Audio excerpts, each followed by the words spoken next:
अखंड हरिनाम शिव महापुराण कथा शिव महापुराण प्रवक्ते श्रद्धेय नयनाताई साळवे। कार्यक्रम स्थळ लोंढरे, तालुका शहादा, जिल्हा नंदुरबार। और इधर सती मैया ने आगे चल करके फिर सोच रही है कि मैं क्या बन के जाऊं और कैसे परीक्षा लूं।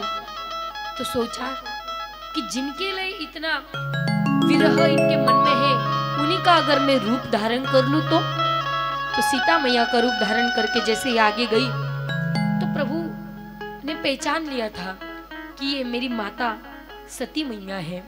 क्यों माता क्यों बोले? क्योंकि भगवान राम अपना इष्ट जो है भोलेनाथ को मानते हैं और भोलेनाथ अपना इष्ट जो है भगवान राम को ही मानते हैं।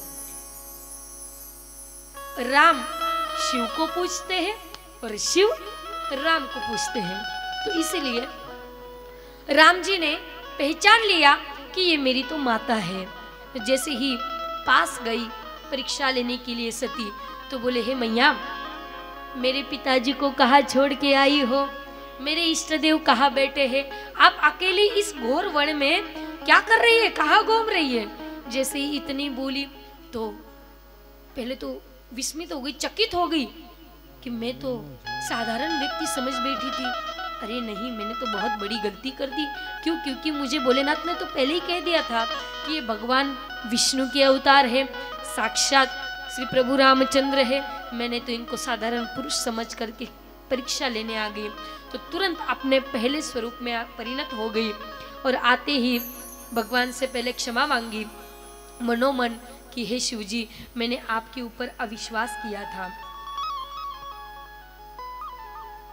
तो इधर फिर जैसे ही सती मैया प्रभु का दर्शन करके वापस निकली जाने के लिए, तो रास्ते में चलते हुए सोच रही है कि मुझे तो मेरे भोलेनाथ ने कह दिया था, फिर भी मैंने अविश्वास किया।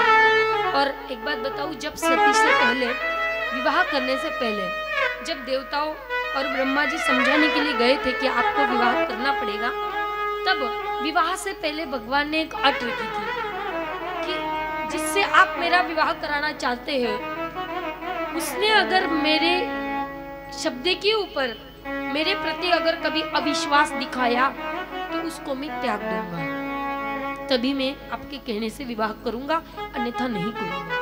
तो देवताओं ने तभी तो मंजूर कर लिया था। तब स्वीकार करने के बाद फिर बाद में ये जब विवाह हुआ तो इधर भगवान भोलेनाथ को तो पहले ही पता चल गया था, फिर भी समाधि में लीन थे, अपने प्रभु का दर्शन कर रहे थे। तो जैसे ही सती आई तो फिर शिवजी ने पूछा, पता चला भगवान कौन है?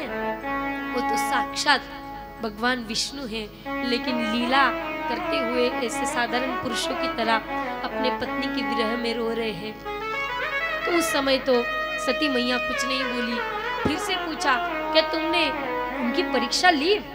फिर भी मौन हो गई, कुछ नहीं पूछ रही है। लेकिन भगवान भोलेनाथ ने तो समझ लिया कि मौनम स्वीकृति लक्षणम। अगर कोई व्यक्ति मौन हो जाए और उनको बारंबार कोई पूछे कि तुम कैसे हो, क्या हो, कुछ पूछ रहे हो, और अब सामने वाला व्यक्ति अगर मौन रहे तो समझ लेना चाहिए कि इसके मन की स्वीकृति ये दे रहा है। तो इस प्रकार भोलेनाथ ने समझ लिया कि इसने कुछ गलत किया है। तो सीता मैया का रूप लिया था। माने एक तो कारण ये था कि मेरे प्रति अविश्वास दिखाया, मैंने बताया था कि साक्षात विष्णु है, फिर भी अविश्वास दिखा करके परीक्षा लेने चली गई। ये तो ये कारण है। और विद्वानों का एक दूसरा कारण ऐसा है, विद्वानों का मत है कि सीता मैया का रूप लिया था। सीता मैया को भगवान भोलेनाथ अपनी माता समझते हैं। राम जी को पिता इष्ट देव मानते हैं और इष्ट देव की पत्नी तो मैया स्वरूप ही हो गई। तो मैया का रूप धारण किया था, इसलिए त्याग दिया क्योंकि पत्नी मैया के रूप में गई थी। दूसरा कारण तो ये है त्यागने का। तो अपने मन में ही सती का त्याग कर दिया। तो जैसे ही सती के साथ फिर मौन होकर जैसे ही कैलाश पर्वत वापस जाने लगे, तभी आकाशवाणी हुई और आकाशवाणी ने कहा कि हे प्रभु, आप तो धन्य है आपकी अट, आपकी जो प्रतिज्ञा है वो तो बहुत ही धन्य है। क्यों? क्योंकि आपने जो प्रतिज्ञा की थी जो आपने विवाह से पहले एक शर्त रखी थी वो तो अब पूरी हो गई। तो बार बार सती पूछ रही है, क्योंकि इसको तो पता ही नहीं था भोलेनाथ ने क्या शर्त रखी थी। बार बार पूछ रही कि भोलेनाथ आपने क्या शर्त रखी थी, और ये आकाशवाणी क्यों हुई, क्यों आपको धन्यता दे रही है, आपने ऐसा क्या किया। तो तभी आकाशवाणी बोल पड़ी कि आपने सती का मन से त्याग कर दिया। तभी सती को पता चल गया कि प्रभु ने मेरा त्याग कर दिया। फिर चुप चुप से होते हुए दोनों मौन होके कैलाश पर्वत पर गए, और कैलाश पर्वत पर जाते ही भगवान भोलेनाथ अपने स्थान पर विराजित होकर के ध्यान मग्न हो गए, तप में लग गए, समाधि में लीन हो गए। इधर सती सोच रही है कि भगवान भोलेनाथ ने तो मेरा त्याग कर दिया, त्याग करने के बाद मैं तो उनके साथ भी नहीं बैठ सकती। फिर बाद में बहुत दिन तक समाधि में भोलेनाथ रहे, तो एक दिन सोच रहे कि सती तो ऐसे ही रही होगी अकेली। तो फिर भगवान ने अपनी समाधि खुद ब खुद तोड़ दी, और जब सती की ओर देखा तो छोटा सा मुंह कर करके विचार में चिंतित होकर के भगवान भोलेनाथ की ओर देख रही है कि मेरे पति ने मेरा त्याग क्यों किया, क्योंकि मैंने सीता मैया का रूप लेकर के गलती कर दी। सोच रही थी तो उसकी चिंता दूर हो जाए पत्नी की, इसलिए सामने आसन देकर बिठाया।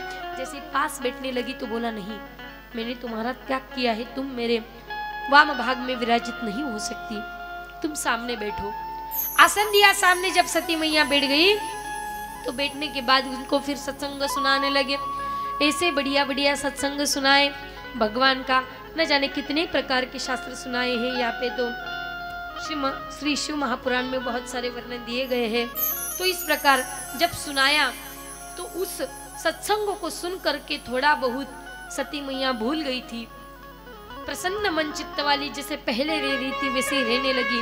लेकिन जब नीचे प्रभु अपनी पत्नी को कथा सुना रहे थे तो ऊपर से देवताओं के विमान जा रहे थे, और इतने आवाज करते हुए, जब हमेशा जाते तो कभी इतना आवाज नहीं करते, लेकिन उसी दिन जब जा रहे थे, क्योंकि उनको पता चल गया था कि भगवान भोलेनाथ और सती मैया को बुलाया नहीं है दक्ष ने, तो जब पता चल गया था तो तभी उनको उनका उपहास उड़ाने के लिए देवताओं ने आकाश मार्ग से कैलाश से ही विमान लेते हुए देखे। तो सती मैया का ध्यान देवताओं की ओर गया कि ये क्यों जा रहे हैं, इतने ऐसे करते हुए क्यों जा रहे हैं। तो तब शिवजी ने कहा कि ये सब आपके पिता के यहाँ जा रहे हैं, आपके पिता ने जो है यज्ञ का बड़ा आयोजन किया है, और वही हरिद्वार में यज्ञ करने के लिए सब देवताओं को बुलाया गया है। हम आपको कोई निमंत्रण नहीं दिया, इसलिए हम आप नहीं जाएंगे। तो देवता तो हमारा उपहास उड़ाने के लिए इधर से जा रहे हैं, इसलिए देवी मैया आप मैं जो आपको कथा बता रहा हूँ उसी के ऊपर आप ध्यान दीजिए, अन्यत्र ना देखिए। लेकिन सती मैया का मन ही नहीं लगता, मेरे पिता ने क्यों नहीं बुलाया, मैंने ऐसा कौन सा पाप कर दिया। तो यहाँ पे आया है, शौनक जी पूछते हैं कि भवेशीलवताम श्रेष्ठ, शंकर जी को शीलवान में श्रेष्ठ है। और दूसरी, दक्षो दुहित्रु वत्सला, दक्ष अगर अपनी बेटी से इतना प्यार करता है, उसको इतनी प्रिय है कि उसी के लिए उसका जन्म हो उसके घर में देवी मैया का, इसलिए तो उसने घोर तप किया था, जगदम्बा माता को प्रसन्न किया था। तो अब इतना बेटी से विरोध क्यों करता है। तो इस प्रकार जब प्रश्न किया, विद्वेषमकरत कस्मात् अनादृत्य आत्मजाम सतीम, सती से इतना विद्रोह क्यों, इतना विरुद्ध क्यों रहता है। इस प्रकार आगे जब उत्तर देते हुए आगे बहुत सुंदर कथा सूत जी सुनाते हैं कि एक बार जब दक्ष को प्रजापति का पद दिया गया था, ब्रह्मा जी ने जब दिया था, उस समय दक्ष ने बहुत बड़ी सभा का आयोजन किया था।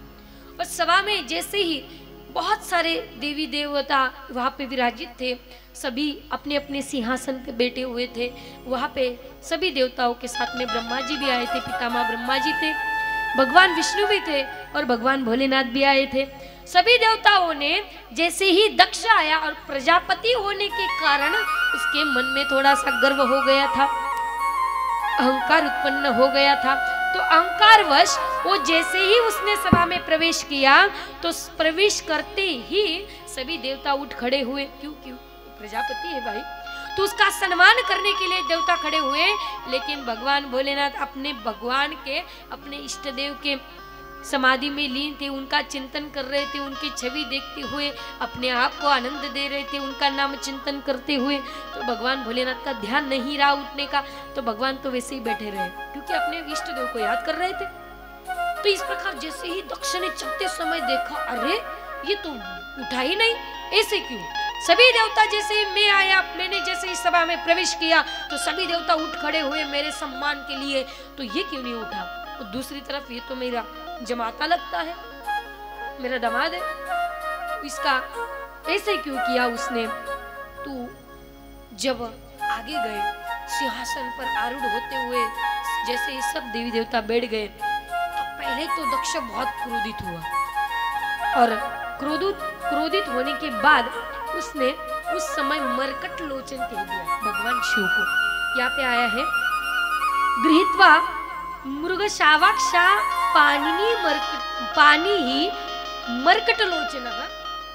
ये तो मरकट लोचन है, बंदर की तरह उछलता है, ऐसे कह दिया और भगवान शिव का अपमान कर दिया।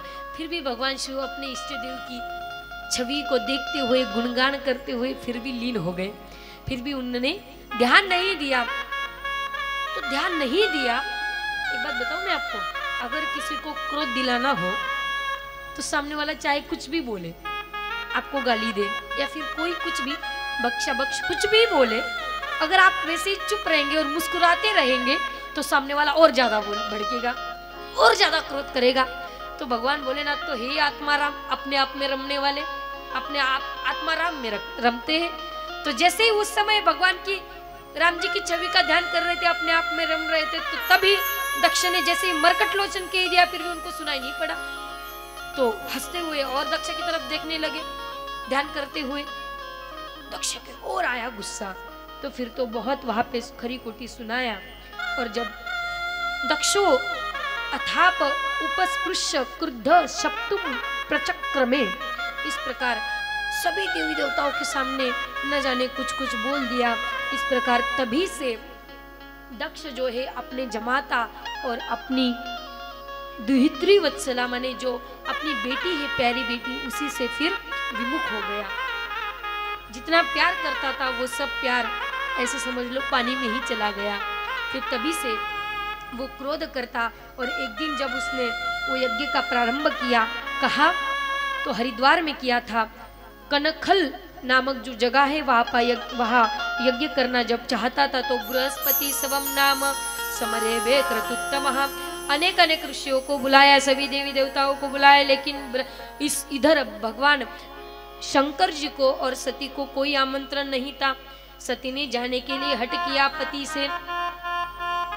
तो पतिदेव ने कहा वयम च तत्राभिसराम वामहते, देखिए अगर कहीं जाना हो और अगर हमारे घर के जो बड़े लोग हैं, चाहे बेटी का विवाह होने के बाद वो पति के आश्रय में रहती है, लेकिन बेटी तो हमेशा ही किसी ना किसी का आश्रम में रहती है, वो कभी स्वतंत्र नहीं रहती, हमेशा पराश्रित रहती है। जब जन्म होता है बड़े होने तक तो माता पिता के आश्रय में रहती है, फिर जब बड़ी हो जाती है तो उसका विवाह करा दिया जाता है तो पति के आश्रय में रहती है। और पतिदेव अगर बीच में ही लुढ़क गए, चले गए छोड़ करके, तो फिर बेटों के आश्रय में रहती है, कभी अकेली तो रहती नहीं। तो हमारे बड़े अगर कुछ कहे तो उनकी बात जरूर मानना चाहिए। तो लेकिन यहाँ पे कहा था शंकर जी ने कि तुम मत जाओ, क्योंकि तुमको हम लोगों को निमंत्रण नहीं दिया है। अनाहुता अप्यभियंति सौहृदम भर्तु गुरुर्देह कृतश्च केतनम, 3 जगह ही ऐसे है जहाँ बिना बुलाए जाए तो कोई पाप नहीं लगता, कोई अपराध नहीं लगता। सौहृदम, मित्र के घर जाने से। अगर मित्र के यहाँ कुछ हो रहा हो और अगर वो निमंत्रण देना भूल गया हो, बुलाना भूल गया हो, और अगर हम फिर भी जबरदस्ती उसके घर जाते हैं तो उसमें कोई पाप नहीं, उसमें कोई निंदनीय बात नहीं। और दूसरा अगर ये है कि पति का घर, भर्तु, पति चाहे जितना कहीं और भेज दे, चाहे जितना घर से निकाल दे, लेकिन पत्नी फिर भी वहां आ रही है तो उसमें कोई निंदनीय बात नहीं है। तीसरा घर बताया कि गुरु का घर, गुरु के घर में भले गुरु हमको ना बुलाए, हमारा अनादर करे, हमारा अपमान करे, फिर भी अगर जीव बारंबार अपने गुरु के घर जाता है तो उसमें कोई निंदनीय काम नहीं, उल्टा अपना ही कल्याण है, अपना ही हित है। तो ऐसे इस तरह शंकर जी ने सती मैया को उपदेश देते हुए कहा था कि तुम मत जाओ, लेकिन सती जो है मानी नहीं, चली गई। जाने के बाद जैसे ही वहां पे गई तो प्रवेश करते ही दक्ष ने देखा कि सती तो आई है, लेकिन आते हुए देख करके फिर भी मुख हो गया। उधर मुख था तो पीठ कर दी और इधर मुख कर दिया, जिसे देखा फिर भी अनदेखा कर दिया। और जब सती की माता ने देखा तो माता पंचजनी पास में गई, बेटी को गले से लगाया, बोले कि तुम अपने पिता का बुरा मत मानना, तुमको पता है पिता तो ऐसे ही है, चलो कोई बात नहीं अंदर चलो। तो सती की जो बहनें थी, जो धर्मराज को ब्याह दी गई थी, और एक तो स्वशा जो मतलब पितरों को अग्नि को जो दी गई थी, वो सभी बहनें आई थी यज्ञशाला में। तो वहां आने के बाद भी उन्होंने सती की तरफ देखा नहीं, मुंह फेर लिया। तो सती को और भी अपमान लगा, और भी अनादर किया हुआ लगा। तो दूसरा तो ये था मन में कि मेरे पति को यहाँ पे निमंत्रण नहीं दिया गया है, और यज्ञ का जो लास्ट में जो अंतिम भाग बचता है वो मेरे पति के अलावा तो कोई देवता लेता ही नहीं है, क्योंकि वो भगवान शंकर का उस पर अधिकार रहता है। फिर भी मेरे पति को नहीं बुलाया, तो और तो मन में तो ये चल ही रहा था। फिर सती ने दक्षम सयज्ञम जही मत बटाना, यहाँ पे जो जहाँ यज्ञ हो रहा था वह सभी देवी देवता आरूढ़ हुए थे, अपने आप में सिंहासन पर बैठे थे। इस प्रकार जब देखा सभी देवी देवताओं को तो सती दौड़ते हुए गई और सभी को फटकार देने लगी, अरे तुमको लज्जा नहीं आई? यहाँ पे सबसे पूजनीय अगर कोई होना चाहिए तो मेरे पति है, उनको निमंत्रण नहीं दिया गया है। क्या तुम मेरे पिताजी से कह नहीं सकते थे कि जब तक भोलेनाथ नहीं आएंगे, क्योंकि देवों के देव महादेव है, उनको नहीं बुलाया तो तुम कैसे आ गए? और तुमको बुलाया भी था तो तुमको दक्ष को समझाना चाहिए था कि पहले महादेव जी को निमंत्रण दीजिए, फिर तुम कुछ बोले नहीं और यहाँ पे निर्लज की भांति आकर के सिंहासन पर बैठ गए जहाँ मेरा पति बैठता। इस प्रकार सबको फटकारने लगी, और फटकारते हुए गुस्से के मारे जब पिता ने भी नहीं पूछा, अनादर कर दिया, सब बहनों ने मुंह फेर लिया। दूसरी बात, मेरे पति को यहाँ स्थान नहीं है। तो इसी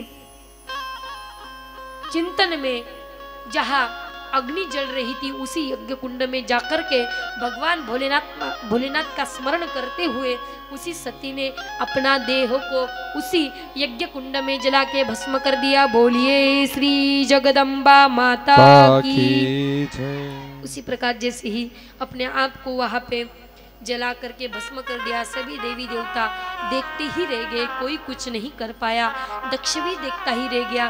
तो जैसे ही इधर नारद जी भग करके जैसे ही भगवान भोलेनाथ को बताने के लिए गए, भगवान भोलेनाथ को जैसे पता चला तो क्रोध के मारे अपने एक जटा उखाड़ी और पटक दी। तो उसी जटा से रुद्र भगवान प्रकट हुए और उसी रुद्र को कहा कि जाओ वहां जहां कनखल जगह पे हरिद्वार में जहां दक्ष ने यज्ञ किया है उस यज्ञ को विध्वंस कर दो, कुछ नहीं टिकना चाहिए, जो जो आया है उसको भगा दो, चाहे कुछ हो जाए। क्योंकि मेरी पत्नी को जला करके वहां सभी ने भस्म कर दिया। उन्होंने नहीं किया, लेकिन उनकी चिंता करते हुए, अपने आप को अनादर देते हुए, पति की चिंता करते हुए, पति का सम्मान की चिंता करते हुए उसने अपने आप को जला करके भस्म कर दिया। फिर भोलेनाथ एकदम क्रोध में आकर के अपने सभी शुभगुणों को भेज दिया, जाओ वहां जाओ और उसी यज्ञ का विध्वंस कर दो, तोड़ दो। इस प्रकार सभी आए तो भृगु बंदन मणिमान वीरभद्रम प्रजापतिम चंडीश पुषणम देवम भगम नंदीश्वरो ग्रहित। फिर और जटा पटकी उसी से हुए वीरभद्र। तो उसी वीरभद्र को फिर से कहा कि तुम भी जाओ, काली मैया को भेजा, बोले जाओ तुम भी जाओ, उस यज्ञ को विध्वंस कर दो। तो जब आए तो यहाँ पे बहुत सारे गण जब आए तो भग नाम के जो गण, नंदीश्वर ने भग नाम के ऋषि का किसी किसी का दांत तोड़ दिया, किसी के हाथ तोड़ दिए, किसी के पैर तोड़ दिए, किसी की गर्दन टेढ़ी कर दी। सभी शिवगणों ने आकर के उस यज्ञ का विध्वंस कर दिया और वहां पे वीरभद्र ने आकर के पहले तो भगवान शिव जी की आज्ञा के अनुसार दक्ष की शिरच्छेद कर दिया। दक्ष का शिरच्छेद करते ही दक्ष का सिर अलग भाग में गिरा और धड़ जो था माने शरीर जो था वो अलग भाग में गिर गया। इस प्रकार पूरे यज्ञ का विध्वंस कर दिया। सभी देवी देवता अपने आप का प्राण बचाते हुए भागने लगे। कोई कहाँ भाग रहा है, कोई कहाँ भाग रहा है। शिवगण जो है उनके पैर पकड़ पकड़ के खींच रहे, बोले आ जाओ, तुमने हमारे स्वामी का अनादर किया, आ जाओ, हम भी आप छोड़ेंगे नहीं। इस प्रकार सब यज्ञ का विध्वंस करते हुए फिर वहां क्रोध के मारे भगवान विष्णु और ब्रह्मा जी भगवान भोलेनाथ के पास में आए और उनको समझाया कि हे प्रभु, आपने जिस यज्ञ का विध्वंस किया है अपना आप को शांत। और क्रोध करते हुए फिर जैसे ही भागे तो भागते हुए गए हरिद्वार। जिस जगह यज्ञ हो रहा था वहां चलते हुए सती मैया को उठाया यज्ञ कुंड से और अपने हाथ में लेकर के हर जगह घूम। तो जिस जगह जलते हुए सती मैया के अंग प्रत्यंग गिरे हैं उसी को 56 प्रकार के शक्तिपीठ कहा गया है। 56 जगह गिरे इसलिए 56 प्रकार के शक्तिपीठ हुए हैं। अंग प्रत्यंग सती मैया के वहां गिरे हैं। तो हमारे महाराष्ट्र में जैसे 3.5 प्रकार के शक्तिपीठ कहे गए हैं तो उनका एक एक अंग यहाँ पे गिरा, 3.5 अंग गिरे, इसीलिए वो 3.5 शक्तिपीठ हुए। और उनकी तो महाराष्ट्र राज्य के अनुसार और भी अलग इतिहास कहा गया है, लेकिन शास्त्र के अनुसार तो यही इतिहास विद्वज्जन आप्तजन कहते हैं। तो फिर भगवान भोलेनाथ क्रोध के मारे अपने आप को, अपने मन को जलाते हुए, अपने मन को कष्ट देते हुए सती मैया को हाथ में लेकर के जगह जगह घूमने लगे। और जब बहुत उन्होंने, ऐसे क्यों होता है पता है? क्योंकि शास्त्रकार इसका वर्णन करते हैं, अपूज्या यत्र पूज्यन्ते पूज्या नाम च व्यतिक्रमः त्रीणि तत्र भविष्यन्ति दुर्भिक्षम मरणम भयम। दुर्भिक्ष माने अकाल, मरणम माने मृत्यु और भयम माने भल। ये 3 चीज कब होती है? जब आप पूज्या यत्र पूज्यन्ते, जो व्यक्ति अपूजनीय है फिर भी उसको पूजा जा रहा है, और जो व्यक्ति पूजनीय है फिर भी उसको अपूजनीय कहा जा रहा है। ऐसा अगर कहीं होता है, पूज्या नाम च व्यतिक्रमः, जो पूजनीय है उसके लिए व्यतिक्रम किया जा रहा है, उसको नहीं पूजा जा रहा है, उसके सम्मान नहीं दिया जा रहा है। तो त्रीणि तत्र भविष्यन्ति, जब भविष्य में ऐसा जब वर्तमान में होता है तो भविष्य में 3 चीजें घटती है। कौन सी? तो दुर्भिक्षम मरणम भयम, एक तो अकाल पड़ता है, दूसरा मृत्यु होती है और तीसरा भय निर्माण हो जाता है। तो अपूज्या यत्र पूजन्ते, पूजनीय तो शिवजी थे, फिर भी उनका अपूज्य करते हुए, उनको अनादर करते हुए उनको कोई सम्मान नहीं दिया गया। इसी कारण वहाँ दुर्भिक्षम मरणम भयम, अकाल भी पड़ा, मृत्यु भी हुई और भय भी निर्माण हो गया। इसी प्रकार भगवान भोलेनाथ सती के विरह में इधर तो ध्यान में चिंतन करते हुए फिर ऐसे समाधिस्थ हुए कि उठे ही नहीं। इधर भगवान भोलेनाथ समाधिस्थ हो गए, फिर उधर जाकर के विष्णु भगवान ब्रह्मा आदि ने सब यज्ञों को, सभी शिव गणों की मुंडी लगी, बकरे का सिर लगा और उसको कहा कि तुम्हारा उद्धार अगले जन्म में होगा। इस प्रकार फिर इधर तो भगवान भोलेनाथ समाधिस्थ हो गए, उधर सारे यज्ञ का विध्वंस करा दिया गया। फिर वही सती मैया जब जल करके भस्म हो गई, अपने धाम को जब चली गई, तो वही सती ने फिर भगवान भोलेनाथ के लिए ही पुनर्अवतार लिया था, वो था पार्वती मैया का अवतार। तो इस प्रकार जब कहा सूत जी ने, फिर शौनक जी पूछ रहे कि हे प्रभु, आपने तो अब तक विस्तार से कहा और अब ऐसे ही कह रहे कि अगला जन्म पार्वती का ले लिया, तो किस प्रकार लिया ये तो बताइए। तो वो जगदम्बा सती देवी किस प्रकार गिरिजा हिमालय की पुत्री बनी, किस तरह अत्यंत उग्र तपस्या करके उन्होंने फिर से शिव जी को पति रूप में प्राप्त किया, ये सब वृत्तांत हमको विस्तार रूप से बताइए। दाक्षायणी सतीं देवी त्यक्त देहा पितुर्मुखे कथम गिरिजा सुता ब्रह्मण बभूव जगतांबिका। उस जगत की अंबिका जो जगत जननी है वो कैसे सती रूप से इधर दाक्षायणी के शरीर को छोड़ते हुए कैसे फिर से उन्होंने जन्म लिया, कैसे भगवान शिव को प्राप्त किया, बताइए।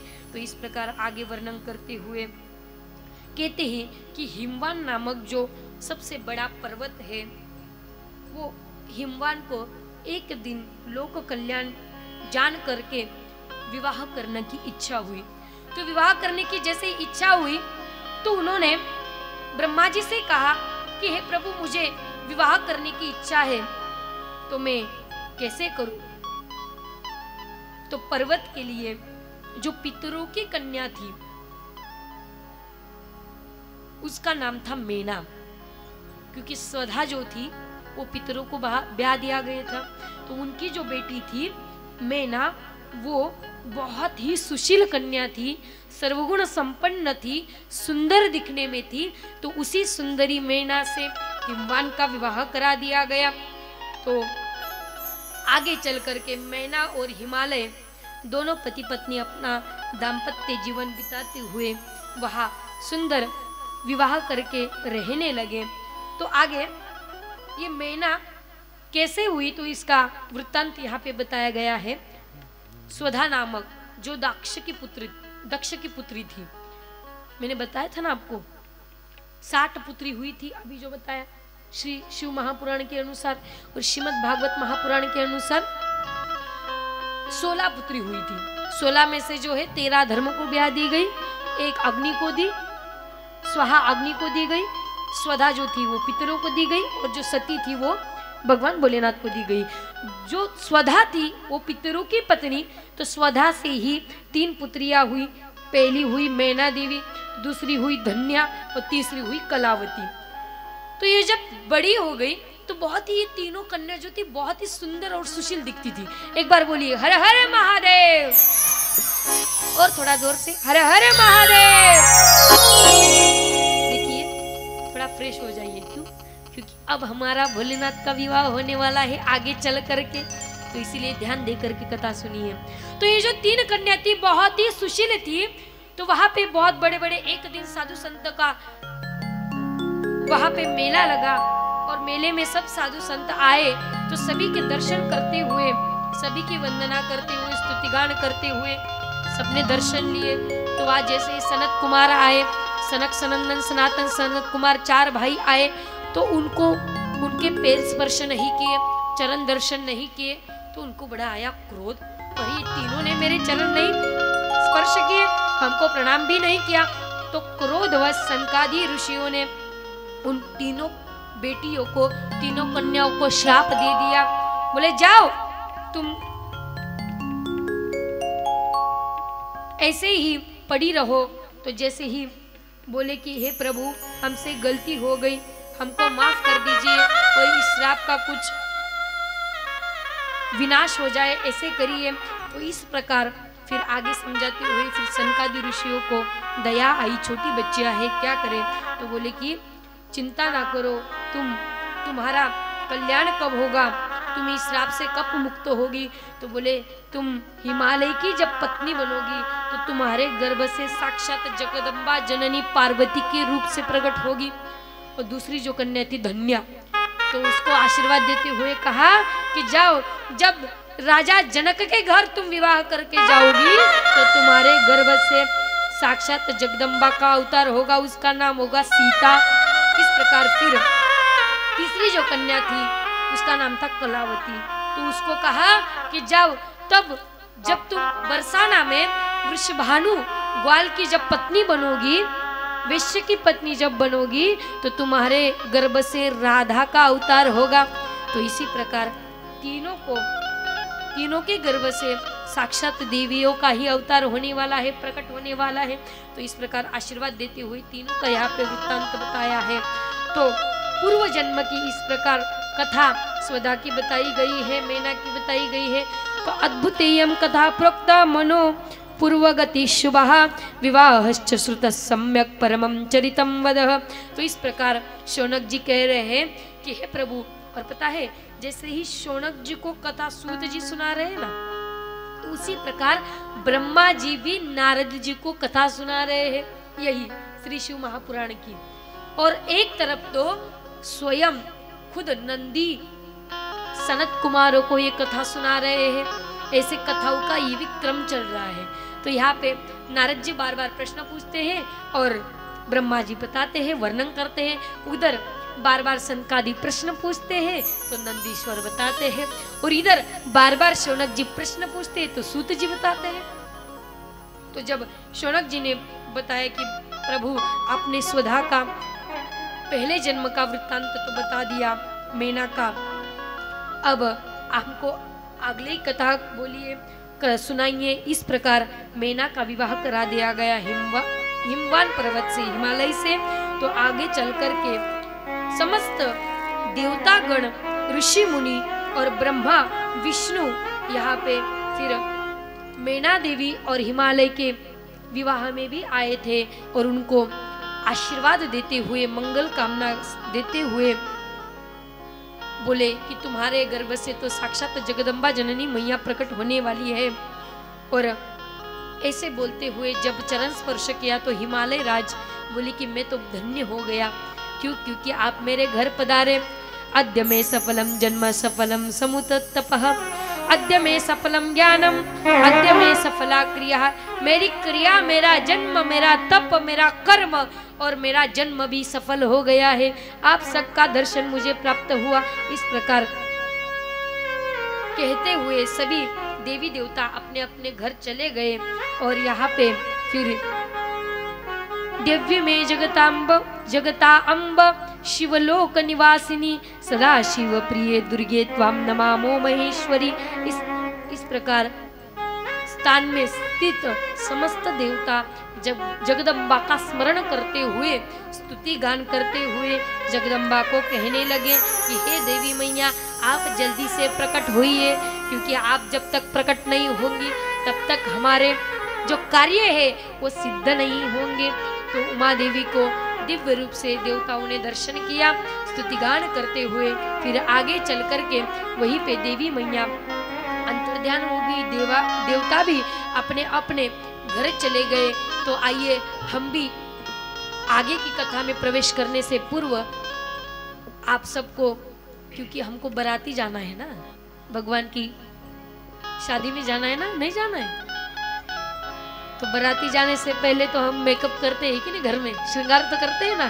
तो इसीलिए हम पहले क्या करेंगे, हमारा नाम रूपी, हमारे मुख से नाम लेते हुए अपने आप को शुद्ध करेंगे, पवित्र करते हुए फिर भगवान भोलेनाथ की हम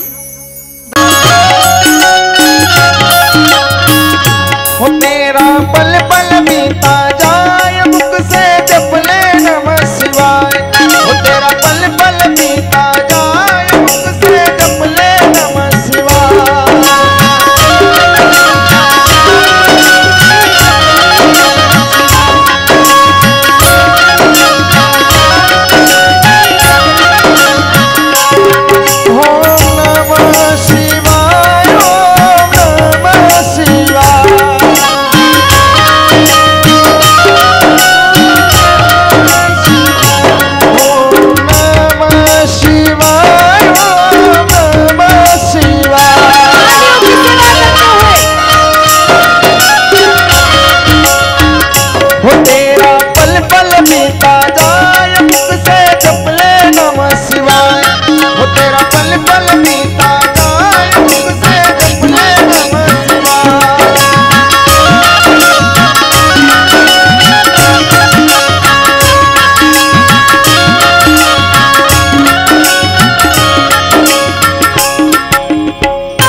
धाम में चले गए।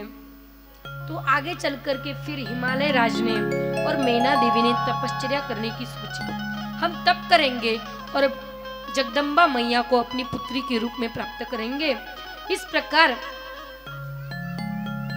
जब तपश्चर्या की तो बहुत कठोर तप करते हुए उनको 27 वर्ष व्यतीत हो गए उनके।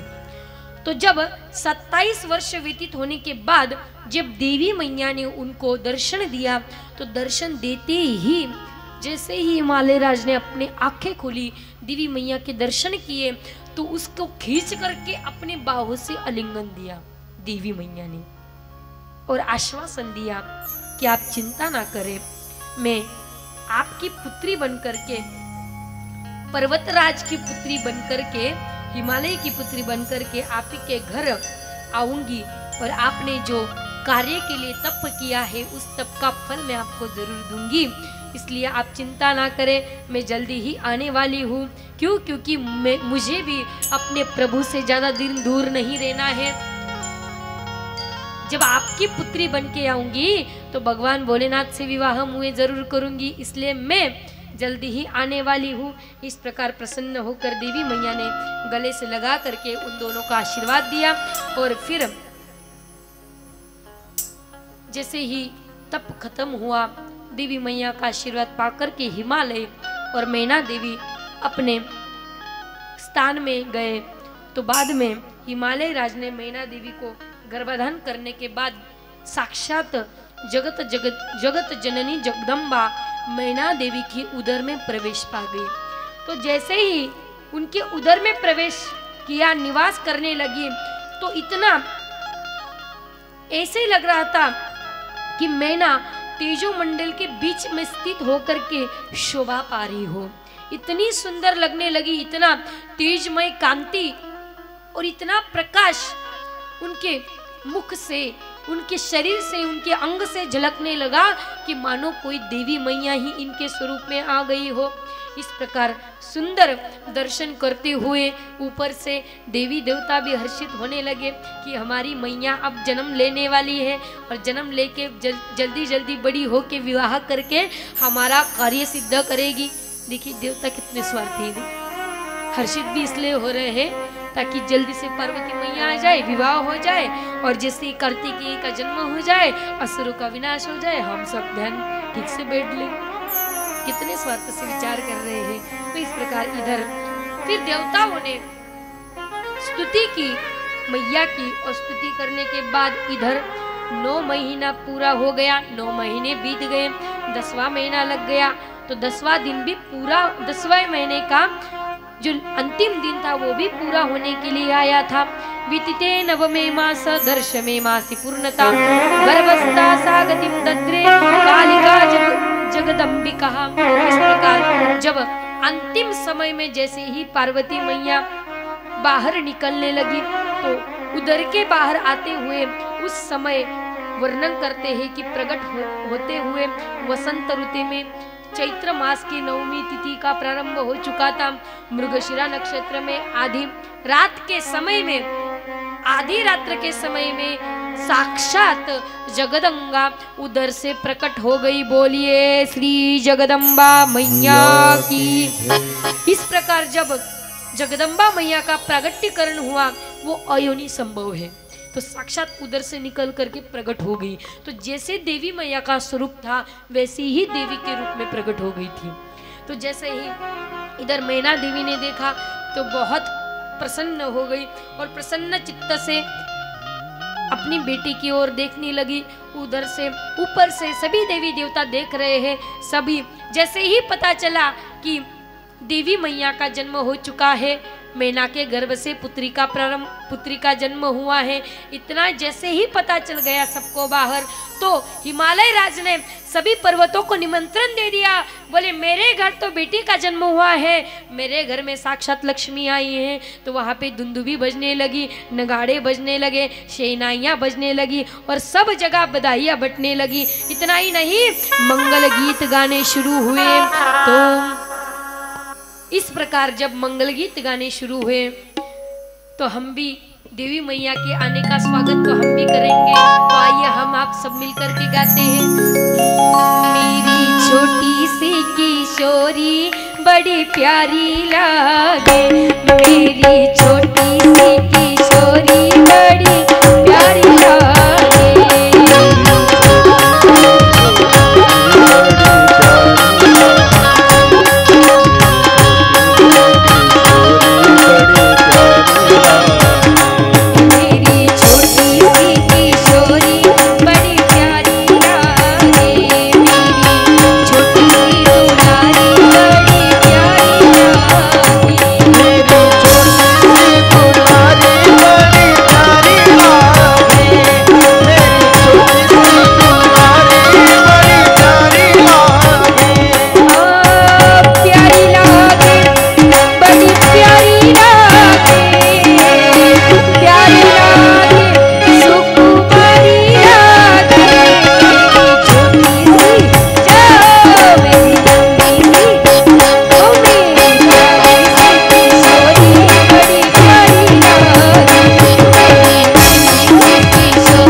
जगत जननी जगदम्बा माता की जय। इसी प्रकार जगदम्बा माता ने जब प्रकट हुई तो सभी देवी देवताओं ने दुंदुभी बजाते हुए, वहाँ अप्सरागण नाचते हुए, गंधर्व गीत गाते हुए, इसी प्रकार सभी ने बहुत आनंद लूटा। और इधर जो है मैना देवी ने कहा था देवी मैया से कि हे देवी मैया, हम जैसे मनुष्य के ऊपर कृपा बरसाते हुए आप अपना ये स्वरूप त्याग दीजिए और आपके बाल रूप में परिवर्तित हो जाइए।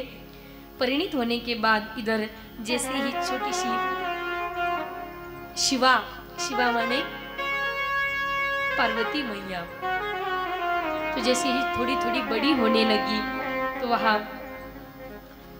देवी मैया का नामकरण का मुहूर्त देख करके हिमालय राज ने, क्योंकि हिमालय राज के जो पुरोहित थे वो गर्ग जी महाराज थे, तो गर्ग जी महाराज को बुला करके उनका नामकरण कराया।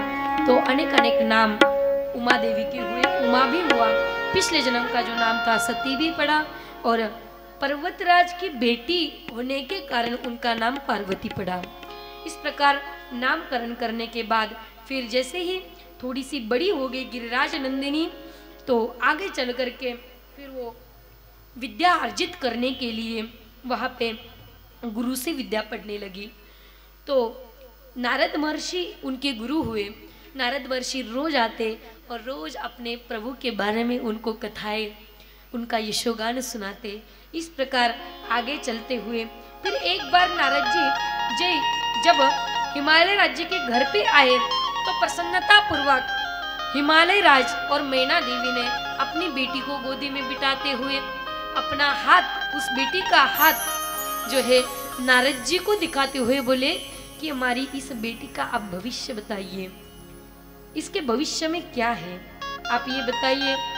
तो इस प्रकार मत्सुताम जातकम ब्रूहि गुण दोष समुद्भवम कस्य प्रिया भाग्यवती भविष्यति सुता मम।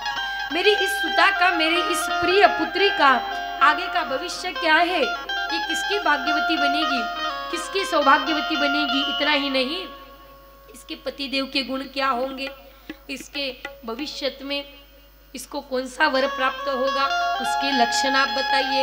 इस प्रकार जब शैलराज हिमालय ने पूछा, मैना देवी ने पूछा, तो सुंदर प्रकार नारद जी बताने लगे कि आपकी जो पुत्री है वो बहुत ही सुखदायिनी होगी पति के लिए।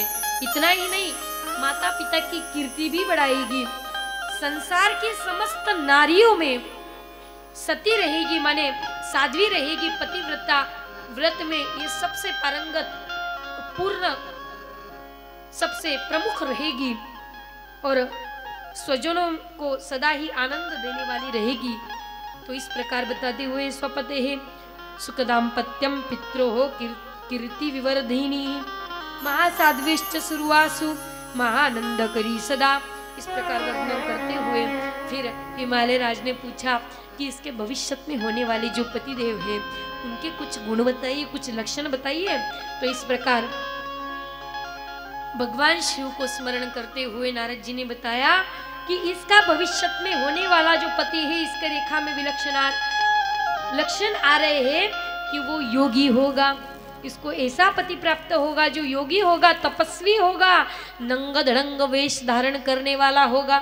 इतना ही नहीं, निर्गुण और निष्काम होगा। इतना ही नहीं, आगे बता रहे तो उसकी ना माँ होगी ना बाप होगा, वो निर्गुण होगा। इतना भी नहीं, उसको ना सम्मान का ख्याल रहेगा ना अपमान का ख्याल रहेगा, वो अपने आप में रमने वाला आत्माराम रहेगा और अमंगल वेश धारण करने वाला रहेगा।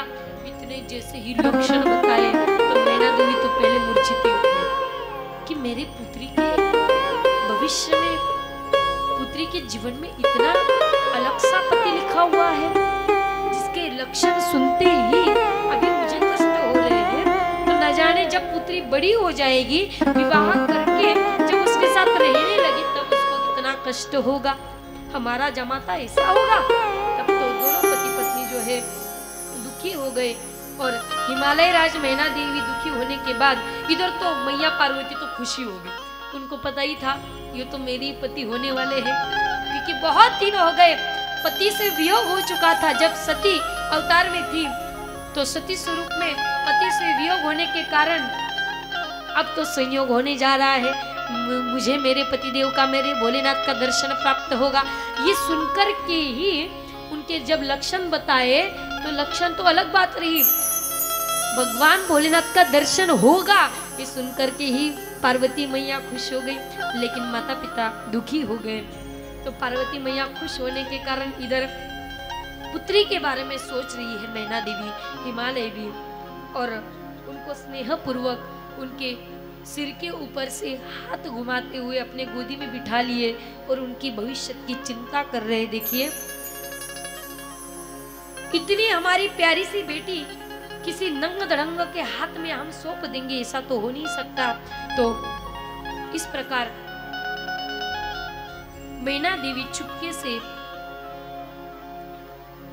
जब अपने पति से बात कर रही थी एकांत में, तो कहती है, हे स्वामी, ठीक है, नारद जी ने उनकी हस्त की रेखा देखते हुए उनका भविष्य का वर्णन जब किया, लेकिन मेरा तो कहना यह है कि आप इसके ऊपर विश्वास न करते हुए आप खुद ऐसा कोई दूल्हा ढूंढिए जो दिखने में भी सुंदर हो, मेरी बेटी का हमेशा सम्मान करे, इतना ही नहीं खुद का भी सम्मान करने में स्थित रहे और मेरी बेटी को हमेशा खुश रहे, खुश रखे, उसको बहुत स्नेह दे, ऐसा कोई अलग सा दूल्हा ढूंढिए। और इस प्रकार जब दोनों की आपस में बात हो रही थी, इधर तो पार्वती मैया यही सोच के सुखी है, प्रसन्न है कि भगवान भोलेनाथ का दर्शन मिलने वाला है। इधर हिमालय ने जब शिव विवाह के लिए हिमालय राज तो तैयार हो गए थे, क्योंकि उनको पता था, क्योंकि तप करके जब जगदम्बा माता का दर्शन किया था तो उसी समय जगदम्बा माता ने बता दिया था कि मैं तुम्हारे घर पे जब पुत्री बन के आऊंगी तब मेरा विवाह भगवान भोलेनाथ से ही कराना, ऐसा जब बताया था। तो हिमालय राज को तो पहले ही पता था कि हम कराएंगे। तो बेटी पर स्नेह तो है, लेकिन अब पत्नी से कह रहे, मैना से कह रहे कि ये सब चिंता उसकी छोड़ दो, लेकिन तुम एक काम करो, तुम अब बेटी को शिक्षा देना प्रारंभ करो, तुम इसको सिखाओ, इसको इसके चित्त में भगवान शंकर के लिए कुछ लाओ, स्नेह लाओ और इसको तप करने के लिए भेजो। यदि स्नेह सुतायास्ते सुताम शिक्षय सादरम तपः कुर्यात् शंकरस्य सा भक्त्या स्थिर चेतराः। इस प्रकार कहा कि तुम इसको तप करने के लिए भेजो। माता मैना जो है दुखी हो गई कि मैं बेटी को कैसे वन में भेज दूं, फिर भी अपना बहुत पत्थर दिल होकर के उसके कक्ष में गई और पार्वती से कहने से पहले ही अश्रु उसके निकलने लगे, रोने लगी। तो रोती हुई मैया को देख करके पार्वती मैया समझ गई कि मैया मुझसे क्या कहने आई है। तो इस प्रकार जब पार्वती मैया ने कहा कि मैया मैया मुझे तो कल रात में एक स्वप्न दिखा था, क्या? माता शृणुयागा यहाँ प्राज्ञे अद्यतने ज मुहूर्तके रात्रौ दृष्टो मया स्वप्नस्थं वदामि कुरु कृपा कुरु। इस प्रकार मुझे अर्धरात में यही स्वप्न दिखा था कि कोई ऋषि, बहुत तेजस्वी ऋषि मेरे स्वप्न में आए और आने के बाद मुझे मेरे सामने शिव जी के यशो गुणगान का वर्णन कर रहे हैं और मुझे बता रहे हैं कि हे पुत्री, अगर तुम शिव को पाना चाहते हो तो तुमको तपश्चर्या करनी पड़ेगी। तो उसी ऋषि के बताने के कारण मैया, क्या मैं तपश्चर्या करने जाऊं वन में? तो माता पार्वती जैसे ही मैया से पूछ रही है तो मैया बार बार रोने लगी कि इसने मेरे बताने से पहले ही मेरे मन का सब वृत्तांत जान लिया, खुद ही बता दिया। तो वहां फिर से हिमालय राज भी आ गए। हिमालय ने फिर एक स्वप्न उसी दिन देखा था, तो वो भी अपने स्वप्न बताने लगे कि मेरे स्वप्न में एक तपस्वी महात्मा आए थे, उन्होंने मेरे बेटी का हाथ एक ऐसे व्यक्ति के हाथ में दिया जो नंग दड़ंग वेश में रहने वाला है। इतना ही नहीं, जो सर्प को अपने गले की माला समझते हुए पहनता है, अपने कानों में बिच्छू को पहनता है। इतना ही नहीं, व्याघ्रांबर लपेट लेता है। और ऐसे व्यक्ति के हाथ में मेरी बेटी का हाथ दे दिया, ऐसा मुझे स्वप्न दिखा। तो हे देवी, मुझे तो लगता है ये वही स्वप्न है जिसका बखान नारद जी करके गए हैं। इस प्रकार जब बोले तो असंख्य वर्ष व्यतीत होने के बाद इधर तो जैसे ही जब सती ने यज्ञ कुंड में अपने आप को समर्पित कर दिया था, तो तभी से सती का शरीर लेकर के भगवान शिव उधर गए थे, तो कैलाश में समाधि लगा करके बैठ गए थे। तो पहले तो खूब घूमे, पृथ्वी पर खूब विचरण किया सती को ले करके, लेकिन जब आए तो मन एकदम व्याकुल था, हृदय में बहुत कष्ट था, और सती के विरह के कारण कष्ट से फिर वो अपने समाधि में लीन हो गए थे। कहा कैलाश में आने के बाद तो समाधाय मनोयत्नाद समाधिम दुख नाशनम चकार च ददर्शासौ स्वरूपम निजमव्ययम। तो कैलाश में आकर के फिर से समाधि में लीन हो गए। तो तब से समाधि में बैठे हुए थे, तो असंख्य वर्ष व्यतीत होने के बाद उन्होंने समाधि तोड़ी। समाधि तोड़ करके देख रहे कि क्या हो रहा है। इधर उधर जब देखे तो देवी देवता जो है चिंतित होकर के पहले तो ब्रह्मा जी के पास गए कि यहाँ पे एक तारकासुर नाम का जो असुर है उसने हम सबको परेशान करके रखा है। इतना ही नहीं, दैत्यों को साथ में लेकर के देवताओं से उसने युद्ध किया और देवताओं को पराजित करके के स्वर्ग का जो सिंहासन है उसके ऊपर वो बैठ गया और वो सब तीनों लोगों पे अपना शासन कर रहा है। हम सब अब क्या करें, हमको आप ही रक्षा कर सकते हैं, तो हे पितामह, हे ब्रह्मा जी, हमारी हम सबकी रक्षा करिए। इस प्रकार जब कहा तो ब्रह्मा जी ने कहा कि तारकासुर को तो मैंने ही आशीर्वाद दिया था, तो अमर होने का आशीर्वाद तो मैंने दे दिया था, लेकिन अब ना मैं उसको मार सकता हूँ, ना तुम मार सकते हो, ना विष्णु भगवान मार सकते हैं, और ना ही देवादिदेव महादेव मार सकते हैं। उसको केवल अगर कोई मारने वाला है तो वो भगवान भोलेनाथ का जो भविष्य में होने वाला जो पुत्र है कार्तिकेय, उसी के हाथ से उसकी मृत्यु होगी। हम में से कोई नहीं मार सकता। जब बोले कि सती दाक्षायणी पूर्वम त्यक्त देहा तुया भवत सोत्पन्ना मेनका गर्भात सा कथा विदिता ही व। जब बोले कि जो पूर्व जन्म में सती बन करके आई थी और जिसने दक्ष के ना बुलाने से अपने पतिदेव का अपमान सहन नहीं किया, और जो सती यज्ञ कुंड में अपने आप को जिसने जला के भस्म कर दिया, वही सती अब हिमालय श्वासन दिया। और सब वृत्तांत जब बताया तो देवता सुनकर के प्रसन्नता पूर्वक अपने अपने जगह चले गए। इधर इंद्र ने सोचा कि अब मैं करूं क्या, तो उसको याद आया कि भोलेनाथ की समाधि तोड़ने के लिए कुछ तो करना होगा, क्योंकि भोलेनाथ समाधि से जगे थे लेकिन फिर समाधि से तो हो गए। तो अब भोलेनाथ को कैसे जगाया जाए, क्योंकि भोलेनाथ अगर तीसरी आंख खुल गई तो हमारा अता पता ही नहीं रहेगा, कहीं कुछ नहीं बचेगा, तो क्या करे। इसलिए भोलेनाथ इंद्र ने याद किया किसको, अपने मित्र काम को याद किया। और जब कामदेव को याद किया तो कामदेव वहां पे प्रकट हो गए और कामदेव को बोल रहे, अरे मित्रता निभाओ। तो कामदेव ने बोला, हाँ मुझे तो पता है कौन मित्रता निभाता है, उनको स्वार्थ से बुलाता है, क्योंकि इंद्र है ना सबसे बड़ा स्वार्थ। जब अपने काम होता है तभी किसी को याद करता है, अन्यथा किसी को याद नहीं करता, फिर तो बहुत क्रोध से और घमंड से बोलता है। जब कामदेव ने बोला कि बोलो मुझे किस लिए याद किया, तो बोले कि तारक नाम का एक असुर है जिसने हम सबके नाक में दम करके रखा है, सब असुरों के साथ में घूमता है और हम देवी देवताओं के साथ युद्ध करता है। इतना ही नहीं, उसने स्वर्ग का सिंहासन हमसे ले लिया, छीन लिया, और वो पूरे तीनों लोकों में उसी का शासन चल रहा है। तो हम तो चाहते हैं ये सब ठीक ठाक हो जाए, तारकासुर का वध हो जाए, तो इसीलिए हमको कुछ करना पड़ेगा। क्या करना पड़ेगा, तो तारकासुर का वध होने के लिए पहले कार्तिकेय का जन्म करना पड़ेगा। तो कार्तिकेय का जन्म कैसे होगा? तो जब तक पार्वती मैया तप करके भगवान भोलेनाथ को प्राप्त नहीं कर लेती, जब तक उनसे विवाह नहीं कर लेती, तब तक कार्तिकेय का जन्म कैसे होगा? इस प्रकार जब समझाया तो पहले भगवान भोलेनाथ समाधि से उठ तो जाए। तो कैसे उठेंगे? बोले तुम जाओ अपने जो काम रूपी बाण है वो चला चला करके शिव जी को जगा दीजिए। तो शिव जी को जगाना है, शिव जी के ऊपर काम बरसेगा, ये सोच करके ही कामदेव बहुत प्रसन्न हो गए और बिना सोचे समझे हाँ कर दी। ये सोचा ही नहीं कि भगवान भोलेनाथ की अगर तीसरी आंख खुल गई तो हमारा कहीं अता पता नहीं रहेगा, सोचा ही नहीं और बिना सोचे समझे हाँ कर दिया। लेकिन उनके दिमाग में एक आया कि ये भले मैं जल जाऊं लेकिन लोक कल्याण होगा, सबका हित होगा, तारकासुर का वध होगा, इसलिए उन्होंने हाँ कह दी। बोले कोई बात नहीं।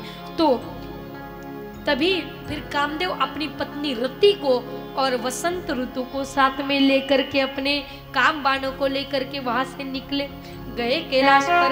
तो वहां जाने के बाद फिर जैसे ही कामदेव ने सामने से देखा कि भगवान भोलेनाथ समाधि में लीन है, तो समाधिस्थ भोलेनाथ को देख करके पहले तो फिर जैसे ही वसंत का निर्माण कर दिया, ऐसे ऋतु का निर्माण कर दिया कि धीम धीम से थोड़ी सी बारिश हो रही है। और इतना ही नहीं, उस बारिश में ऐसी ऐसी गंध आ रही है कि व्यक्ति सुनते ही एकदम प्रसन्न चित्त हो जाए और उनके हृदय में काम उत्पन्न हो जाए।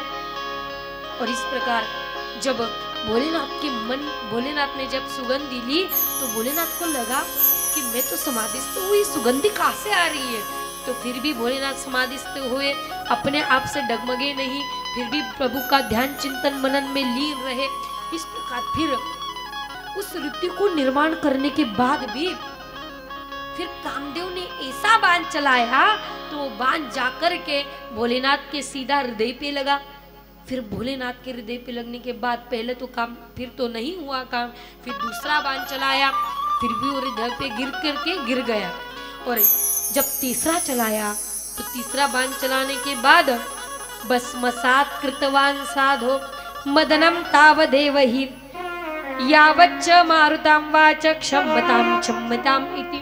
जब तीसरा बाण कामदेव ने चलाया तो तीसरा बाण लगते ही भोलेनाथ का तीसरा आंख खुल गया और तीसरी आंख खुलते ही दोनों और एक तीसरी आंख में से जो अग्नि की ज्वाला निकली, वो अग्नि की ज्वाला दगदग करते हुए जैसे ही कामदेव के ऊपर परिवर्तित हुई तो कामदेव जल करके भस्म हो गए। बोलिए काम मर्दन भगवान की। इस प्रकार काम का काम को भस्म करते हुए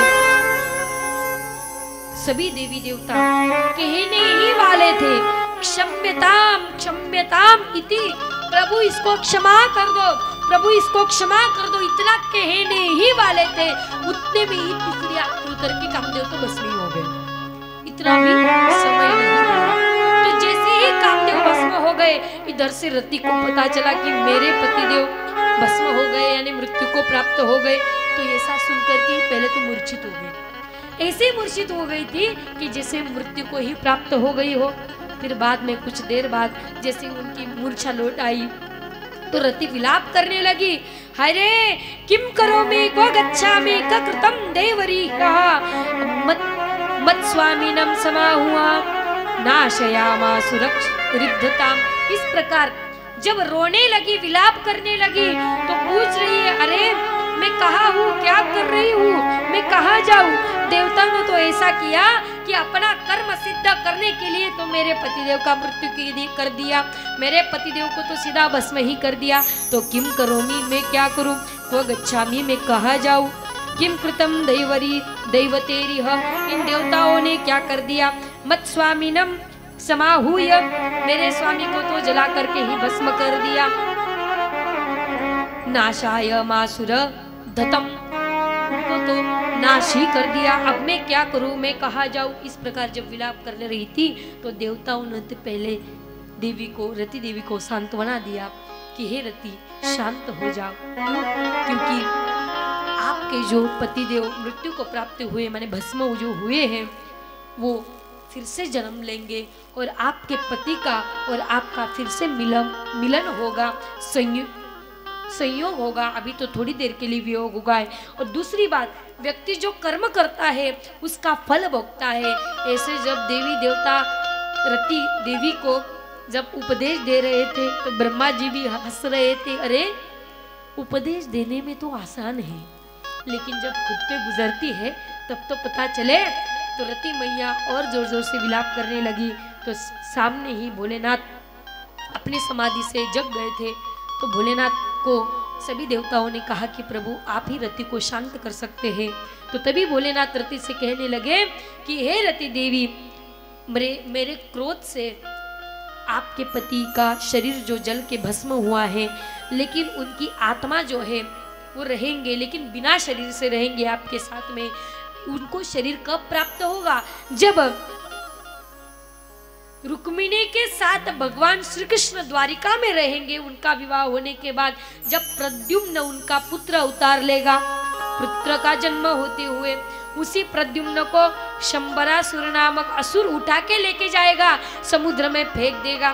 फिर एक मछली के पेट में जाकर के वो प्रद्युम्न एक बड़े मछुआरे को मिलेगी वो मछली, और उसी के घर में शंबरासुर के घर में वो जाकर के मछली जब काटी जाएगी तो उसी मछली के पेट से जब वो निकलेंगे तो उसी मछुआरी उसको पालेगी। तो तुम एक काम करो, अगर अपने पति को पालना चाहती हो तो शंबरासुर के घर में जाके रहो। तो इस प्रकार जब बताया तो रति वहां चली गई और इस प्रकार अपने प्रद्युम्न माने अपने पति की राह देखने लगी।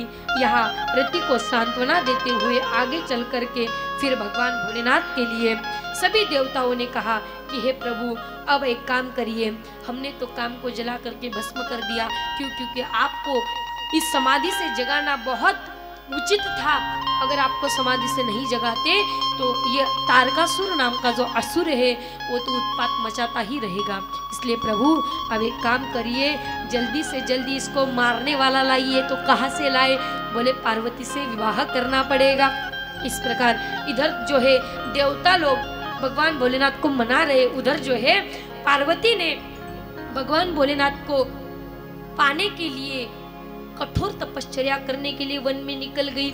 और वन में निकलने के बाद गंगा अवतरण के नाम से एक प्रसिद्ध जगह है जो श्रृंगी तीर्थ में है, और ऐसे सुंदर जगह पर पार्वती मैया जो है गौरी वहां पे तपश्चर्या करने लगी। तो गौरी ने वहां पे तपश्चर्या की है, इसलिए उस जगह का नाम पड़ा गौरी शिखर। तो उस गौरी शिखर पे बड़ा कठोर तप करने लगी। कैसा? तो ऐसा तप जो मुनियों को भी दुष्कर है, ऐसा तप करने लगी।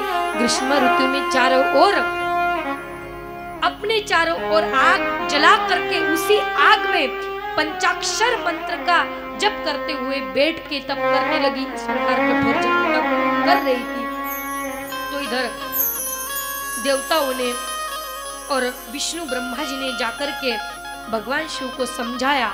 तो भगवान शिव ने विवाह के लिए स्वीकृति दी, और स्वीकृति देने के बाद फिर सप्तर्षियों को और वशिष्ठ ऋषि को बुला करके हिमालय राज के घर भेजा। बोलिए जाइए और क्या कहते हैं विवाह के विषय में, आप पूछ के आइए, क्या वो अपनी कन्या देने के लिए तैयार है। तो सप्तर्षि और वशिष्ठ जी यहाँ पे हिमालय राज के यहाँ पे आए शंकर जी के आदेश से, और आने के बाद फिर हिमालय राज को समझा रहे हैं। इधर पार्वती को पता चला कि सप्तऋषि आए हैं, भगवान भोलेनाथ ने खुद उनको भेजा है। तो पार्वती का हाथ मांगने के लिए सप्तऋषि जैसे आए तो पहले तो हिमालय राज चकित हो गए कि मैं कैसे ऐसे वर को मेरी पुत्री सौंप दूं, ऐसे व्यक्ति को जिसका न माँ है, न बाप है, न कोई खानदान है, न कुल है, न कुछ है। दूसरी बात, आवेश ऐसा है कि अमंगल आवेश है, सर्प को गले में धारण करता है, बिच्छू को कान में धारण करता है, व्याघ्रांबर पहनता है, नंग दड़ंग वेश में रहता है, और दूसरी बात अपने आप में रमने वाला है। ऐसे व्यक्ति को मैं कैसे दे सकती हूँ? इस प्रकार सोचते हुए हिमालय राज ने कहा। तो वहां पे हिमालय ने अपने जो बंधु थे सखाऊ उन सबको बुला लिया था, तो कौन कौन करने के लिए? गिरिराज मेरु पर्वत आए, सह्य गंधमादन पर्वत आए, मंदराचल पर्वत आए, इतना ही नहीं विंध्याचल पर्वत आए। और ये सब पर्वत आने के बाद फिर हिमाचल ने इन सब पर्वतों से पूछताछ की कि मैं अपनी बेटी दूं कि नहीं दूं, आप सब कर बताइए। जैसे नहीं होता है किसी को, जैसे गांव में पंचायत के लिए सरपंच की जाती है, सरपंच को मत दिया जाता है, वोट दिया जाता है, तो वोटिंग करने के लिए जैसे होता है तो तभी सरपंच आता है। तो इस प्रकार यहाँ पे ऐसा ही हो रहा है। हिमालय सबसे पूछ रहे कि कैसे मैं अपनी बेटी दूं कि नहीं दी, सबका वोट यहाँ पे डालिए। इस प्रकार हो रहा है। तो सबने बताया, तो उसमें से एक जो थे तो वास्तव में ही वो भगवान शिव जी को बहुत मानते, उनको पता था कि भगवान शिव जो है वो देवादिदेव महादेव है। तो बहुत सारे पर्वतों ने हाँ कह दिया, बोले एक काम करो, तुम कुछ न सोचते हुए, अपने मन में कोई संशय न लाते हुए, तुम अपनी बेटी का पानी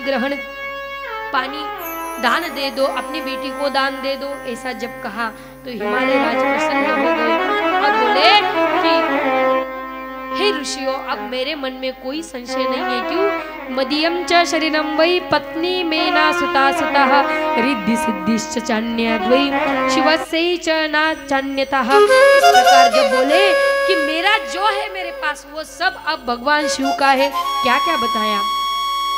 तो मदीयम च शरीरम, मेरा जो ये शरीर है ये भी भगवान भोलेनाथ में ही समर्पित है। मेरी पत्नी मेना जो है, मेरे एक पुत्र एक पुत्री जो है ये भी भगवान भोलेनाथ में समर्पित है। इतना ही नहीं, रिद्धि सिद्धिश्च चान्यद्वै, रिद्धि सिद्धि ये दोनों सिद्धियां भी मैं अर्पित करता हूँ। शिवस्य व न चान्यतः, मेरी जो पुत्री है वो भी मैं शिव में अर्पित करता हूँ। इस प्रकार सबको अर्पित करते हुए बोले अब मेरे मन में कोई संशय नहीं है, मेरी तरफ से तो इस शैलराज की तरफ से विवाह के लिए स्वीकार है। इस प्रकार जब बताया तो सप्तर्षियों जाकर के महादेव को बताया और महादेव ने फिर विवाह करने के लिए फिर इधर से निमंत्रण पत्रिका के लिए आपस में पत्रिका जुड़ा रहे हैं। तो कैसे? तो इधर हिमालय ने अपने पुरोहित जो है गर्ग ऋषि उनको बुलाया और कहा कि हे ऋषिवर, मेरी पुत्री का विवाह तय होने जा रहा है, आप पत्रिका निकालिए। तो उन दोनों की कुंडली निकाली गई। इधर कुंडली तैयार करके हिमालय राज ने अपनी पुत्री को कुंडली को ऋषियों के हाथ जो है कैलाश पर भेज दिया। कैलाश पर भेजने के बाद जो ऋषि गए थे हिमालय राज के वहां से, तो उन्होंने पहले तो शिव जी का तिलक किया। ते जनास्तत्र गत्वा च कैलासे शिव सन्निधिं ददु शिवाय तत्पत्रम तिलकम संविधाय च। इस प्रकार तिलक करने के बाद लग्न पत्रिका हाथ में दी और हाथ में देने के बाद इधर तो अब सब जगह विवाह की तैयारियां हो रही है, क्योंकि दोनों तरफ से कुंडली जुड़ चुकी है, सबकी तरफ विवाह की तैयारियां हो रही है। हिमालय राज के तो ऐसी ऐसी तैयारियां हो रही है भगवान। तो पहले तो खाने के पदार्थ देखे जा रहे हैं, क्या क्या रहेंगे। यहाँ पे तो श्री शिव महापुराण में वर्णन भी आया है क्या क्या रहेगा। दूध, दही, घी, मिठाई, नमकीन पदार्थ, मक्खन, पकवान, इससे सुंदर सुंदर स्वादिष्ट पकवान बनाए जाएंगे। और पहले तो जो बारात आएगी उन बारातियों को पहले भोजन कराया जाएगा, फिर विवाह कराया जाएगा। हमारे राज्य में पहले अगर मैंने इन शिवगणों को खाने के लिए नहीं दिया तो न जाने मेरी जनता कोई पहले खांग पहले तो सब खा ही जाएंगे। क्यों? क्योंकि यस्यास्ते द्राट द्राट द्रुटुट ममलम टम टम टम टम टम डम सम डम सम डम सम दुहि दुहि चकितम भूपकम भुवनालम तैलम तैलम तुतैलम कुकु कुकु कु खांग कु खांग खांग खांग खांग ध्यायन्ते विप्रगात्रे वसति च सकलम पाडमे चंद्रचूड़ा। कोमुख तुलसीदास जी वर्णन करते कोमुखहीन विपुल मुखहीना, इसका कैसा मुख है पता नहीं। अगर इतने इतने बड़े बड़े दांत हुए और इनको भोजन नहीं मिला, अचानक से पेट में भूख दौड़ने लगी, तो ना जाने मेरी सारी प्रजा को ही खा जाए इससे पहले कि मैं इनको भोजन दे दूं। इसलिए पहले सबसे पहले अगर किसी का तैयार चला हो तो पहले खाने की तैयारी चली है, फिर बाद में सभी को निमंत्रण दिया गया है। तो इधर हिमालय राज ने किस किस को निमंत्रण दिया, सबके नाम यहाँ पे आए हैं ग्रंथ में। मंदराचल पर्वत को निमंत्रण दिया, अस्ताचल को दिया, उदयाचल को दिया, फिर बाद में दुर्धर, निषद, गंधमादन, करवीर, महेंद्र, परित्यात्र, क्रौंच, पुरुषोत्तम, शैलिश, नील, त्रिकूट, चित्रकूट, वेंकट, श्रीशैलिश, गोमुख, गोकामुख, नारद, विंध्य, कालंजर और कैलाश पर्वत सबसे बड़े। और इस इतने सारे पर्वतों को निमंत्रण देने के बाद सभी ऋषियों को बुलाया और सुंदर सुंदर नदी भी वहां पे अलंकृत होकर के, सुंदर सुंदर वस्त्र विभूषित होकर के वहां पे मूर्ति स्वरूप आ गई है। इस प्रकार सब सज धज के यहाँ पे विवाह में आए हैं। और इधर से जो है शिव जी की तरफ से तो सब ऋषि मुनि, तो शिवगण तो है ही है, लेकिन ऋषि मुनि तो बहुत है। कौन कौन से ऋषि है इनका यहाँ पे नाम आया है? वशिष्ठ, गौतम, भृगु, गुरु, कण्व, बृहस्पति, शक्ति, जमदग्नि, पराशर, मार्कंडेय, शिलापाक, अरुणापाल, अकृतश्रम, अगस्त्य, चवन, गर्ग, शिला, ददीची, उपमन्यु। इतना ही नहीं, भरद्वाज, अकृतव्रण, पिपलाद, कुशी, कौत, इस प्रकार बहुत सारे मुनियों को निमंत्रण दिया गया। और इधर जो है हिमालयपुरी की ओर शिवजी जो है सुंदर प्रकार से तैयार हो गए हैं, दूल्हा बन के जा रहे भाई, ऐसे तैसे तो नहीं, विवाह करने जा रहे नहीं। आजकल के दूल्हे विवाह मतलब ऐसे खुश होते हैं, न जाने बहुत बड़ा पाठ उठाने जा रहे हो, ऐसे खुश होके जाते। तब तो देखिए हमारे भोलेनाथ जो है, देखिए एक बात मैं बताऊँ आपको, अभी के जो दूल्हे जो जाते हैं किस पर आरूढ़ होके जाते हैं? अश्व के ऊपर, माने घोड़ा के ऊपर जाते हैं। और तब हमारे भोलेनाथ इतने देवादिदेव महादेव होते हुए भी किसके ऊपर आरूढ़ होके गए थे? नंदी के ऊपर गए। नंदी क्यों? नंदी उन्होंने क्यों तय किया आरूढ़ होने के लिए? क्योंकि नंदी साक्षात धर्म का रूप है। तो मैं धर्म के ऊपर आरूढ़ होके विवाह करने जा रहा हूँ, इसका मतलब ये होता है विवाह माने केवल भोग करना नहीं होता है। विवाह का अर्थ क्या है? ये तो व्याकरण की दृष्टि से तो हो गया, वी माने डबल बाहर दोना, ये तो व्याकरण की दृष्टि से। लेकिन विवाह का अर्थ क्या है?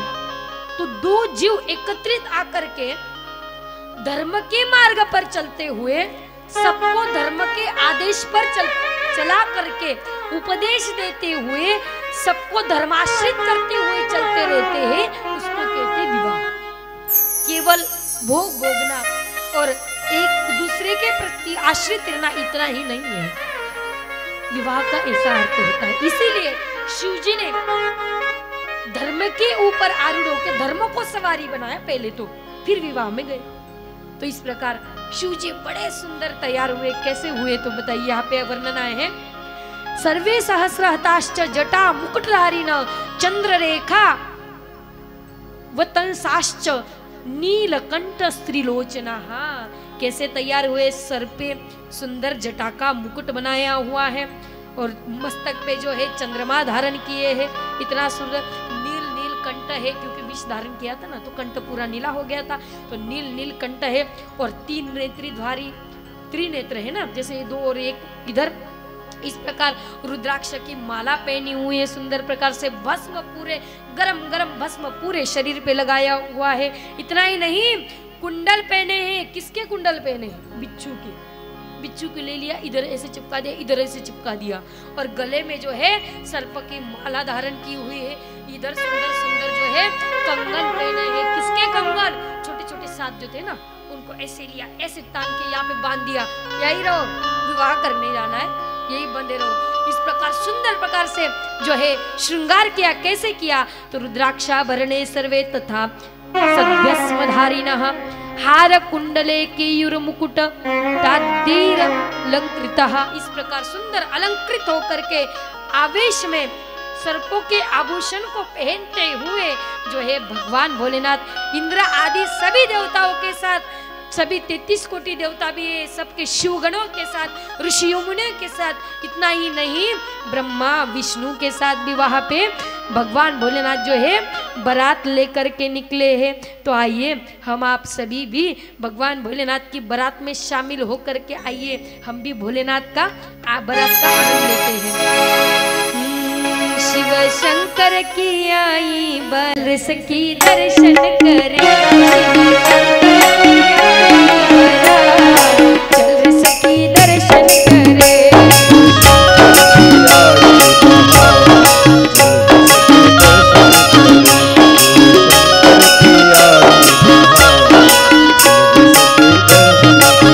शिव शंकर की आई बरात चल सखी दर्शन करे।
सुंदर बारात अभी थोड़ी देर में आने वाली है हमारे सामने।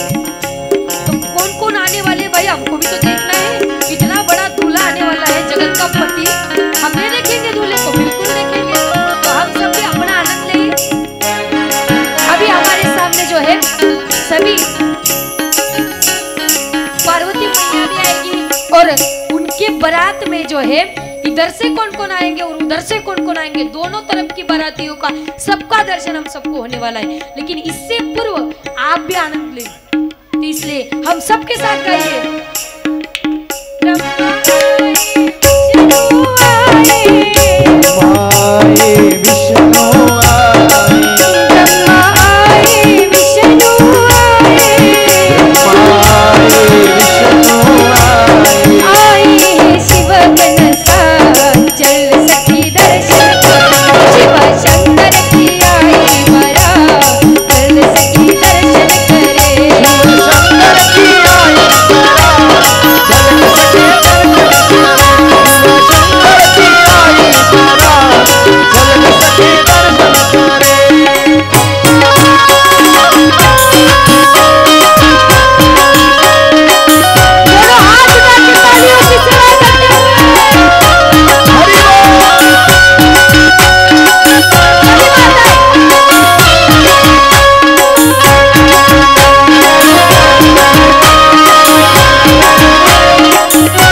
हर्षित हो गई और बाद में फिर भगवान को जाकर के मैना देवी के लिए भगवान को सुंदर स्वरूप धारण करना पड़ा और सुंदर स्वरूप लेकर के फिर सबके साथ में फिर मंडप में सबको आना पड़ा।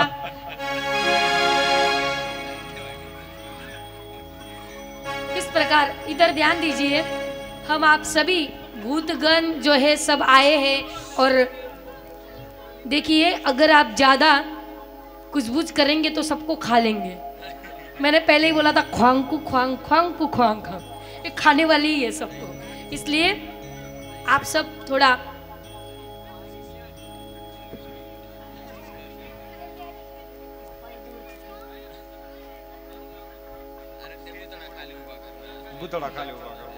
तो है भगवान विष्णु और ब्रह्मा जी ने आकर के पहले समझाया, फिर बाद में भगवान भोलेनाथ बहुत सुंदर प्रकार से जो है वेशभूषा धारण करके आए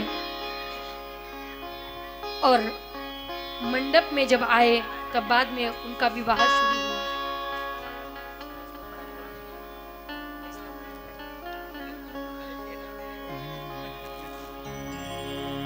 देखिए आप सबको भी विवाह का आनंद लूटने के लिए मिलेगा, थोड़ा बस शांत रहिए।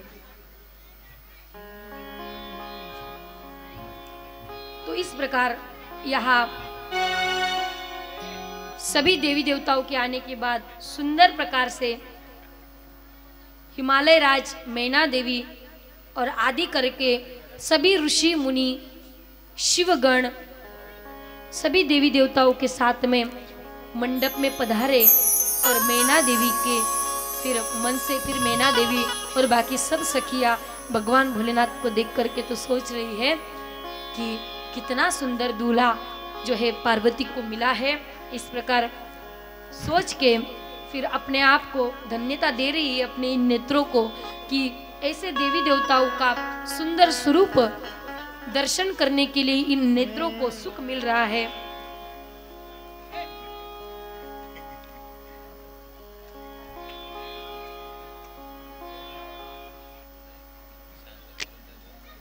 ओ आरती कुतराल तर काढा राहता बाहेर आहे।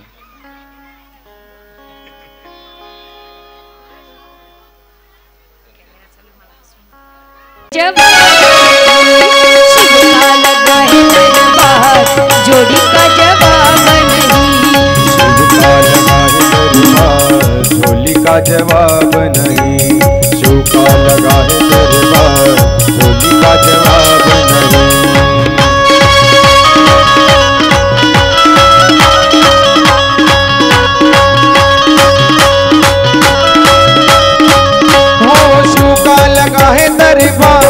झोली का जवाब नहीं, झूका लगा है दरबार झोली का जवाब नहीं, झोली का जवाब नहीं।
तो वधू वर भी आकर के यहाँ पाठ के ऊपर खड़े हो जाइए।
प्रकार यहाँ फिर वधूवर अब एक दूसरे के गले में जो है पुष्पहार पहनाएंगे।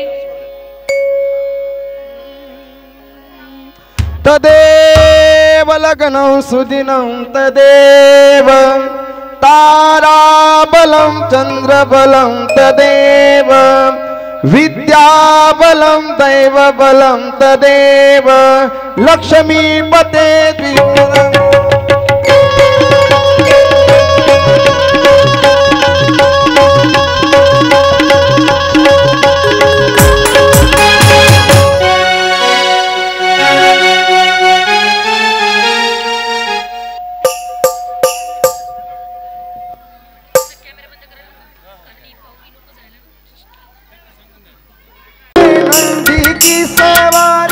शंभुनाथ रे ओ शंकर नाथ रे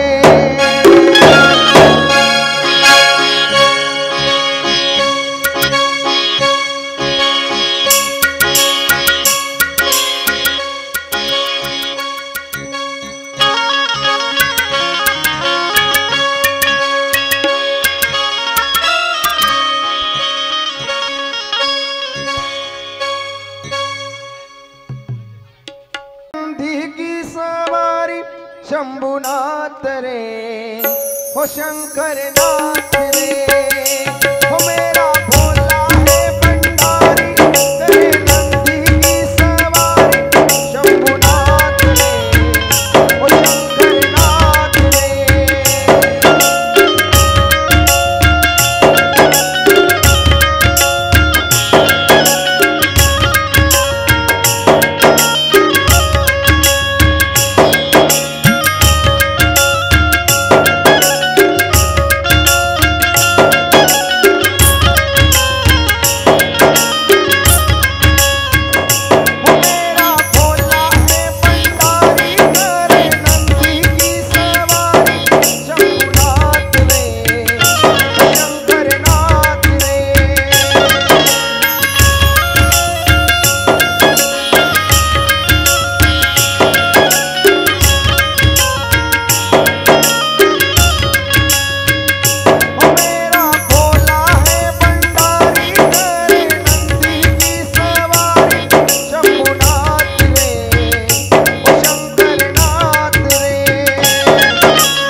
ब्रज गलियों में